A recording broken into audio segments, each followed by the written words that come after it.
Okay, picture this. It's late at night. The wind is howling a little bit outside, or at least let's pretend it is for the sake of the atmosphere. Setting the mood. I like it. You're sitting around a campfire, the embers are glowing, and you're just trading stories. Yeah. Not just ghost stories, though, but stories about those weird, unexplainable things that happen in real life. You know, like when you know who's calling before the phone even rings, or you get a bad vibe about a place before you even walk in. That campfire setting is actually, it's perfect for what we're getting into today. Right. Because we are looking at a document that feels very intimate, very much like a group of friends sitting around in the dark, trying to understand the unknown. Totally. But instead of a campfire, it's a living room in Elmira, New York. Yep. And the voice telling the story. Well, it isn't exactly human, at least not anymore. Exactly. We are back with the Seth material. And if you're new to the deep dive, or new to Seth, buckle up. It's a ride. We are looking at a specific session today that is it's a gold mine. It's got everything. It's got corporate intuition. It's got a spirit voice intervening in a bar. Well, preventing a bad situation in a bar anyway. Right, preventing it. And it's got some seriously heavy philosophy about whether the future is already written. It really does run the gamut. We are looking specifically at session 204. Okay. And that's from the early sessions, Book 5, the Seth material. The date of record here is November 1st, 1965. So we're in the mid-60s. The Beatles are huge. The world is changing. And in upstate New York, you've got Jane Roberts and her husband, Robert Butts. Who Seth calls Ruburt and Joseph. Right, Ruburt and Joseph. And they're channeling this energy personality essence named Seth. And for this specific session, they have a guest, a witness named John Bradley. Philip. Seth refers him as Philip, yes. Now, John isn't just a passive observer here. He's actually the catalyst for some of the most interesting phenomena we're going to discuss. And he's just a regular guy, right? Totally. He's a salesman, works for a drug company, but he keeps having these experiences that, well, they defy logic. And that's what I love about this session. It's not just abstract philosophy. It's about John's job, his raise, his love life, or potential lack thereof. Yeah. It grounds the supernatural in the totally mundane. It really does. But before we light this metaphorical campfire, we should probably get the housekeeping out of the way. Good call. This podcast is distributed free of charge on all major platforms for educational purposes. We are diving deep into the Seth material, and we want to give full credit where it's due. Absolutely. The source and the publisher, the New Awareness Network. Exactly. If you want the real deal, you have to go to the books. But for now, let's unpack session 204. Let's do it. So we start with what I'm calling the corporate mystic. I like that. We've got John Bradley. He's driving around Williamsport, Pennsylvania, doing his rounds as a salesman, just a normal day, and suddenly, Bam. He gets this feeling. a hunch. A really strong one. More than a hunch, right? It's so specific. He suddenly feels, I need to go home right now. Yeah, there is a letter in my mailbox from my district manager. And it says, I'm getting a raise. Which is just wild because logically, this made zero sense to him at the time. None at all. The source material tells us John had actually been clashing with his boss recently. He had zero reason to expect a reward. If anything, he probably expected to be in trouble. Exactly. Yeah. I mean, if I've been arguing with my boss and I see a letter from corporate, my first thought isn't bonus. My first thought is, I'm fired. Right. But the feeling is so strong, he actually turns the car around, he drives home, and lo and behold, The letter is there. the letter is there. The raise is confirmed. It's the classic, I told you so from the universe. But what's so fascinating is how Seth breaks this down. Yes. Because to us, it's just intuition. But Seth gets into the actual mechanics of it. He distinguishes between two different things happening at the same time. Telepathy and clairvoyance. And this is a really key distinction in the Seth material. Seth explains that John picked up the information telepathically. From his superior's mind. Yeah. Basically, the boss made the decision, that thought existed, and John's mind it intercepted that thought. But then Seth adds this whole other layer. Which is? He says John also saw it clairvoyantly. Meaning he didn't just hear the thought, he actually saw the physical object. That's it. Seth says, and I'm quoting here, "In your mind's eye, you literally saw the letter and read its contents." Wow. So it wasn't just an abstract knowing, it was a remote viewing of a physical document that was sitting in his mailbox miles away. That is just, it was mind-blowing. It's like his brain has both a radio receiver for thoughts and, I don't know, a psychic periscope for objects. A periscope, that's a great way to put it. Yeah. But here is where it gets really funny and kind of ironic. Oh, this part's great. Seth explains why he got the raise. And it wasn't because he was being a model employee. No, this is the gas and oil incident. The gas and oil incident is fantastic. So, apparently there was a meeting in Binghamton.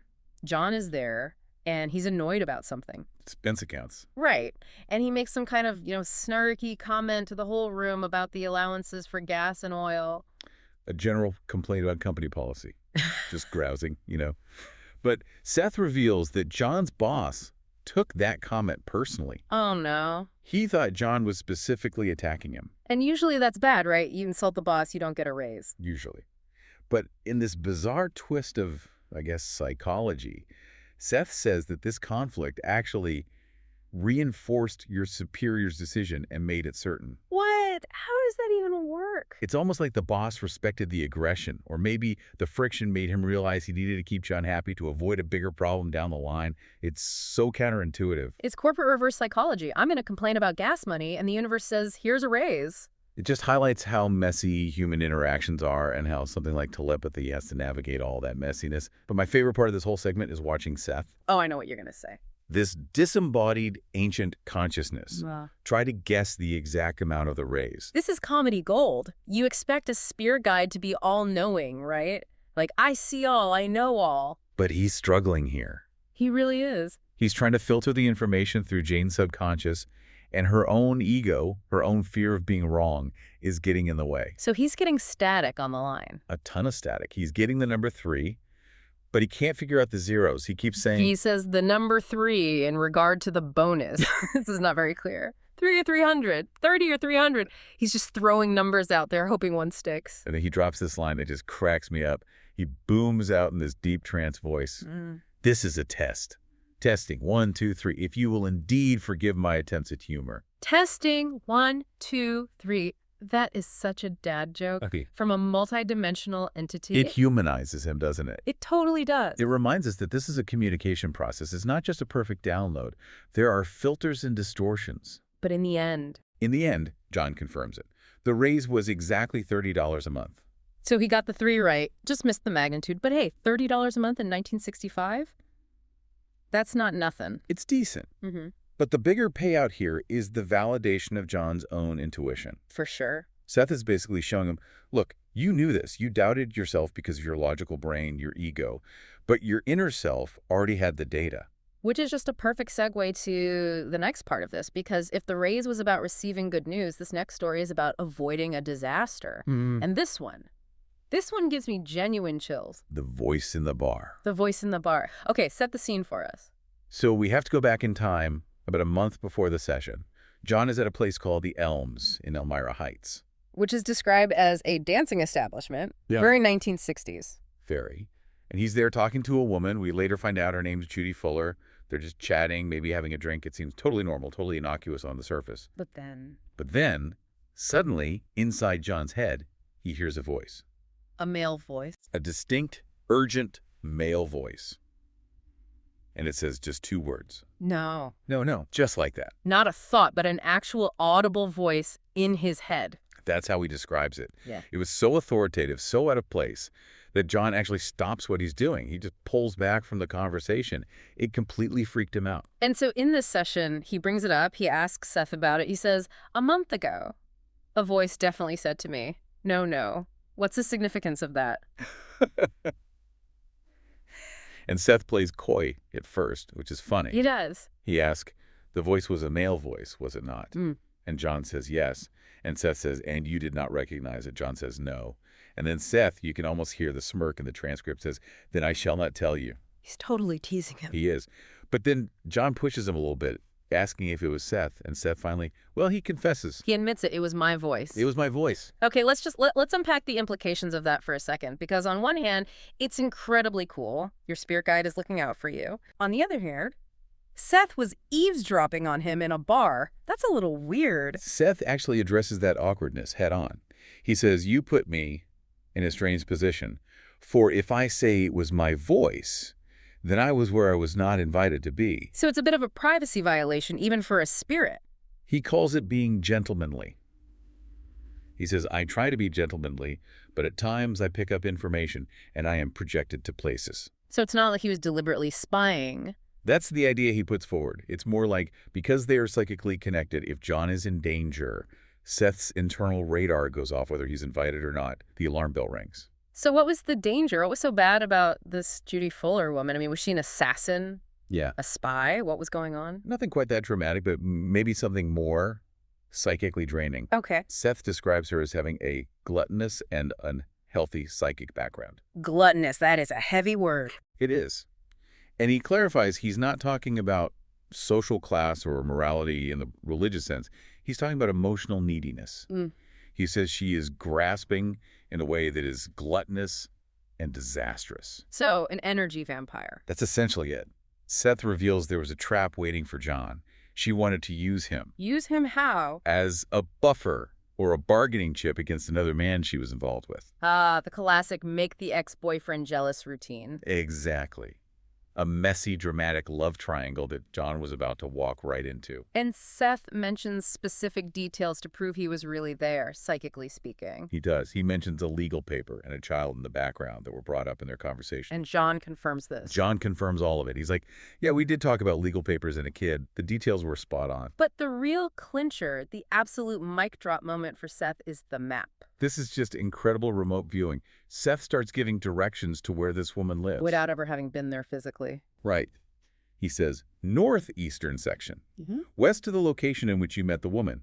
He describes the house, its position in the block, the general layout of the area. And John, being the skeptical salesman he is, decides to test this. He does. The very next day, he gets in his car and drives around. He checks the phone book. He maps it out. And sure enough, Seth's directions are 100% accurate.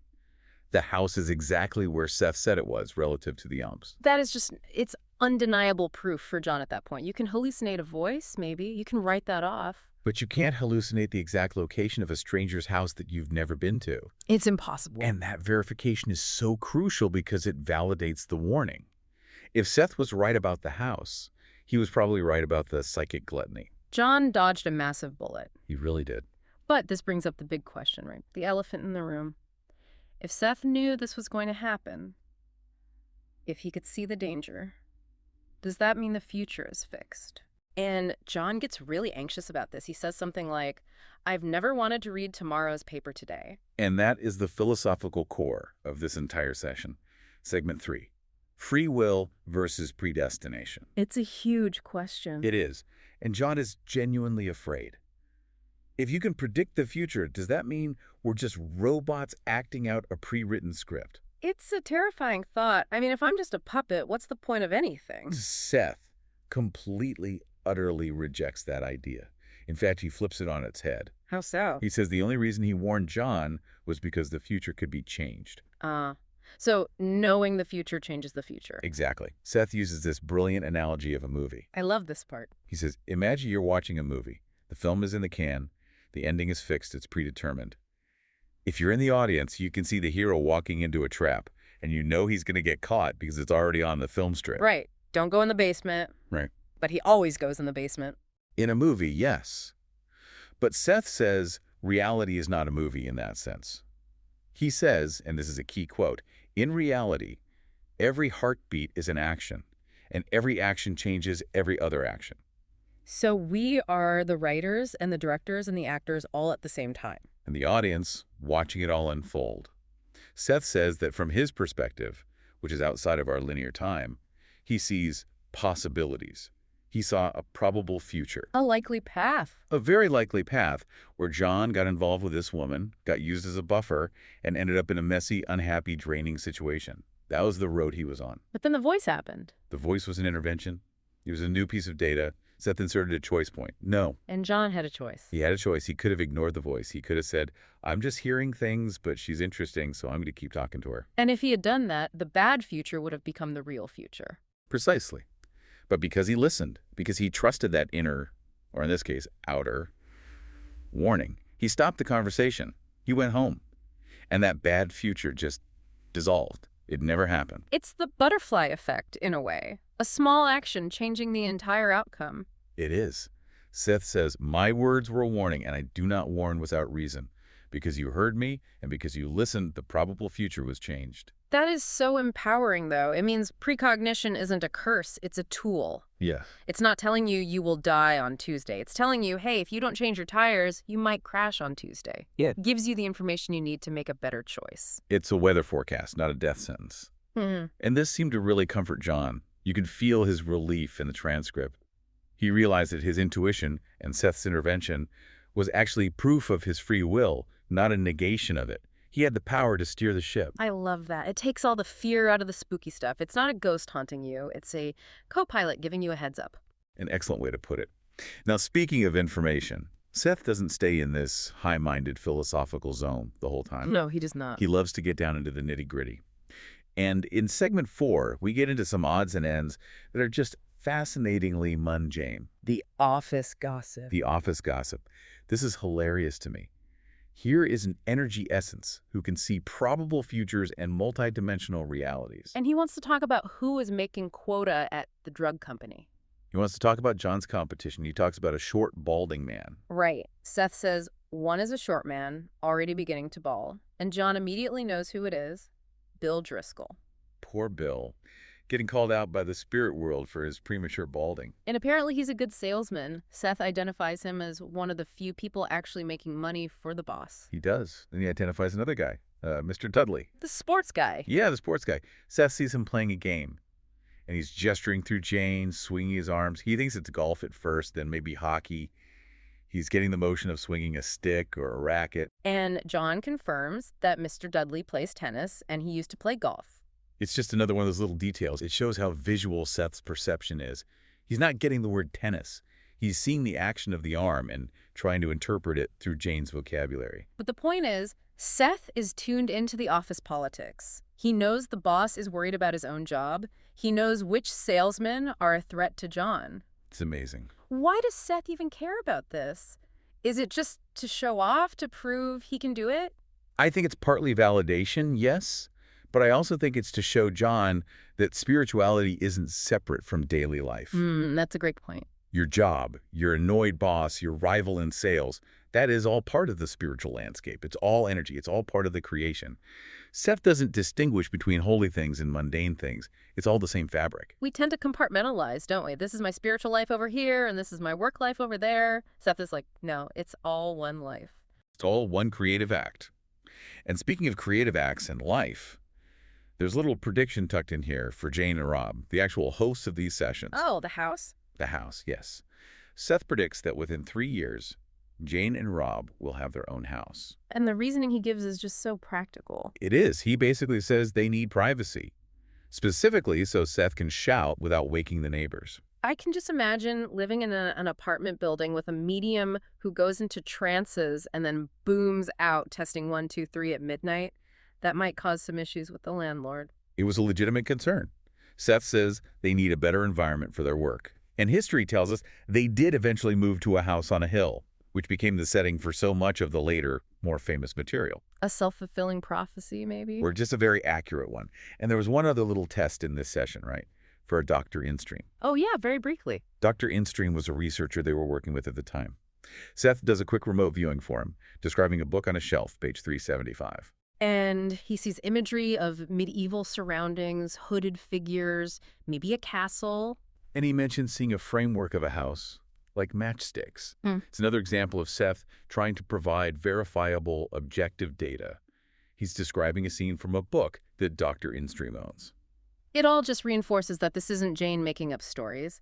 There is a consistent, deliberate attempt at scientific validation here, even in the middle of all the philosophy and gossip. Exactly. So we've got the rays, the voice in the bar, the deep philosophy, and the office. The voice in the bar.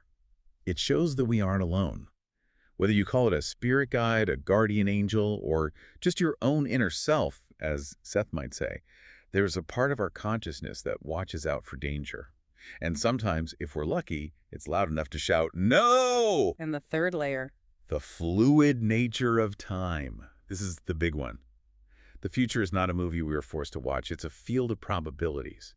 We are constantly collapsing those probabilities into reality with our choices, our thoughts, our actions. So precognition isn't about seeing what will happen. It's about seeing what could happen so you can decide if you want to steer toward it or away from it. That is the empowering part. We are the writers. We are the writers. You know, it makes you wonder how many times we've all had those no moments in our lives and just brushed them off. All the time. Oh, that's just my imagination, or that's just anxiety talking. And Seth would say that is your ego trying to maintain control. The ego likes a neat, linear, logical world. It doesn't like weird voices or unexplainable hunches. But the inner self knows that reality is much weirder and much more malleable than the ego wants to admit. Exactly. So if our listeners want to get weird in the absolute best way possible, where should they go to learn more about this? You have to go to the source. We are just scratching the surface of one single session here. There are volumes and volumes of this stuff. It's a lifetime of study, really. It is. You need to visit sethcenter.com/the early sessions. That's the New Awareness Network site.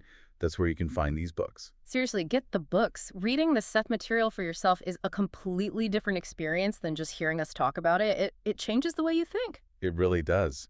It's like learning a whole new language for describing reality. Okay, so before we sign off, I want to leave you, our listener, with a thought, a little provocation for your week. Go for it. We talked about John hearing that voice. No. And because he listened, he avoided a bad, probable future. He is currently living in the good timeline, if you will, because of that one split-second decision to trust the voice. So my question to you is, what voice have you been ignoring lately? Is there a no, or maybe a yes, whispering in the back of your mind right now about a job, a relationship, a move, a trip? That's a good question. Maybe the future you want is just waiting for you to shut up for a second and actually listen to it. And remember, if you don't listen, you might end up in the movie you didn't actually want to see. Or at the very least, sitting through a really bad sequel. Exactly. Thanks for joining us on The Deep Dive. Keep your ears open. Until next time.